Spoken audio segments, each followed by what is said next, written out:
ಹಬ್ಬಗಳೆಲ್ಲ ಹತ್ತಿರ ಬರ್ತಾ ಇದೆ. ಹಾಗಾಗಿ ನಾನಿವತ್ತು ಪಾಯಸದ ರೆಸಿಪಿ ನಿಮಗೆ ಮಾಡಿ ತೋರಿಸ್ತಾ ಇದ್ದೇನೆ.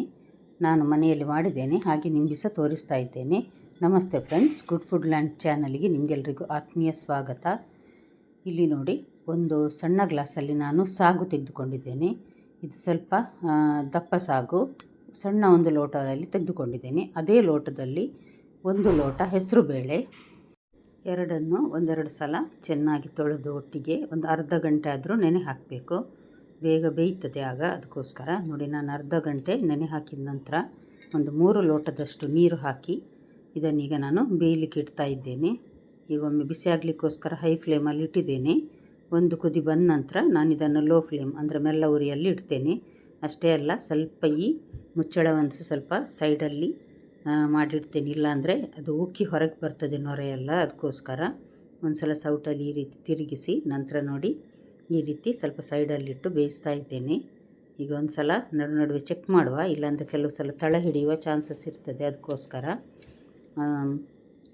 ಇದು ಈಗ ಅಷ್ಟು ಬೆಂದಿಲ್ಲ, ಇನ್ನೊಂದು ಸಲ ನಾನು ಸ್ವಲ್ಪ ಬೇಯಿಸ್ತಾ ಇದ್ದೇನೆ. ಅಷ್ಟರವರೆಗೆ ನಾವು ಬೆಲ್ಲದ ನೀರು ರೆಡಿ ಮಾಡುವ. ಅದರಲ್ಲಿ ಕಸ ಎಲ್ಲ ಇರ್ತದೆ, ಅದಕ್ಕೋಸ್ಕರ ನಾನು ಇದನ್ನು ಗುದ್ದಿ ನೋಡಿ ಈ ರೀತಿ. ಒಂದು ದೊಡ್ಡ ಬೆಲ್ಲ, ಇದು ಅಚ್ಚು ಬರ್ತದೆ ನೋಡಿ, ಒಂದು ದೊಡ್ಡದು. ಅದಕ್ಕೆ 1 ಲೋಟದಷ್ಟು ನೀರು ಮಾತ್ರ ಹಾಕಿದ್ದೇನೆ ನಾನು.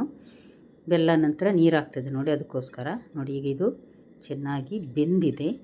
ಬೆಲ್ಲದ ನೀರು ಬೀಳುವಾಗ ನಂತರ ಪುನಃ ಹಾಲು ಹಾಕುವಾಗ ತೆಳುವಾಗ್ತದೆ. ಅಷ್ಟರವರೆಗೆ ಮೆಲ್ಲ ಉರಿಯಲ್ಲಿ ನಾನು ಇದನ್ನು ಇಟ್ಟಿದ್ದೇನೆ. ನೀವಿನ್ನೂ ನನ್ನ ಚಾನಲ್ ಗುಡ್ ಫುಡ್ ಲ್ಯಾಂಡನ್ನು ಸಬ್ಸ್ಕ್ರೈಬ್ ಮಾಡಿಲ್ಲ ಅಂದರೆ ದಯವಿಟ್ಟು ಸಬ್ಸ್ಕ್ರೈಬ್ ಮಾಡಿ, ಹಾಗೂ ಲೈಕ್ ಬಟನನ್ನು ಪ್ರೆಸ್ ಮಾಡಿ, ಮತ್ತು ಫ್ಯಾಮಿಲಿ ಫ್ರೆಂಡ್ಸ್ಗೆ ಶೇರ್ ಮಾಡೋದನ್ನು ಖಂಡಿತ ಮರಿಬೇಡಿ. ಬೆಲ್ಲ ನೋಡಿ, ನಾನೀಗ ಹೈ ಫ್ಲೇಮಲ್ಲಿ ಬಿಸಿ ಆಗಲಿಕ್ಕೆ ಇಟ್ಟಿದ್ದೇನೆ. ಒಂದೊಂದು ಸಲ ಈ ರೀತಿ ಸೌಟ್ ಹಾಕಿ ತಿರುಗಿಸುವ. ನೋಡಿ, ಇದು ಕರಗಿದರೆ ಸಾಕು, ಪಾಕ ಆಗುವುದೇನು ಬೇಡ. ಚೆನ್ನಾಗಿ ಕರಗಿತ್ತು ಬೆಲ್ಲ ನೋಡಿ. ಅದಕ್ಕೀಗ ನಾನೀಗ ಬೆಂದ ಬೇಳೆ ಮತ್ತು ಸಾಗುಗೆ ಹಾಕ್ತಾ ಇದ್ದೇನೆ. ಇದರಲ್ಲಿ ನೋಡಿ ತಳದಲ್ಲಿ ಎಷ್ಟು ಕಸ ಉಳಿದಿದೆ ನೋಡಿ. ಇದಕ್ಕೋಸ್ಕರ ನಾನಿದನ್ನು ಸೋಸಿದ್ದು, ಸ್ಟ್ರೈನ್ ಮಾಡಿದ್ದು.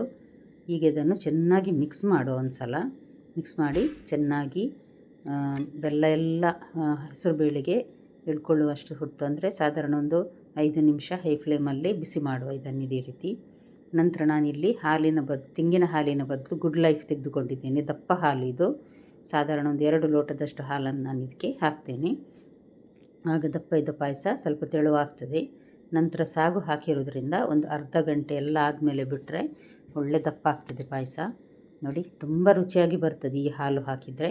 ಖಂಡಿತ ನಿಮ್ಮ ಮನೇಲಿ ಸೊಮ್ಮೆ ಟ್ರೈ ಮಾಡಿ ನೋಡಿ ಫ್ರೆಂಡ್ಸ್. ಇದು ಗೇರು ಬೀಜವನ್ನು ಮತ್ತು ದ್ರಾಕ್ಷಿಯನ್ನು ನಾನು ಬಿಸಿ ನೀರಲ್ಲಿ ನೆನೆಸಿಟ್ಟಿದ್ದೇನೆ. ಬಿಸಿ ಬಿಸಿ ನೀರು ಹಾಕಿ, ಅದು ಸಾಧಾರಣ ಒಂದು ಹಸಿ ಗೇರು ಬೀಜ ತಿಂದಷ್ಟು ಟೇಸ್ಟ್ ಬರ್ತದೆ. ಈಗ ನೋಡಿ, ಗೇರು ಬೀಜ ಮತ್ತು ನಾನು ದ್ರಾಕ್ಷಿಯನ್ನು ಹಾಕ್ತೇನೆ.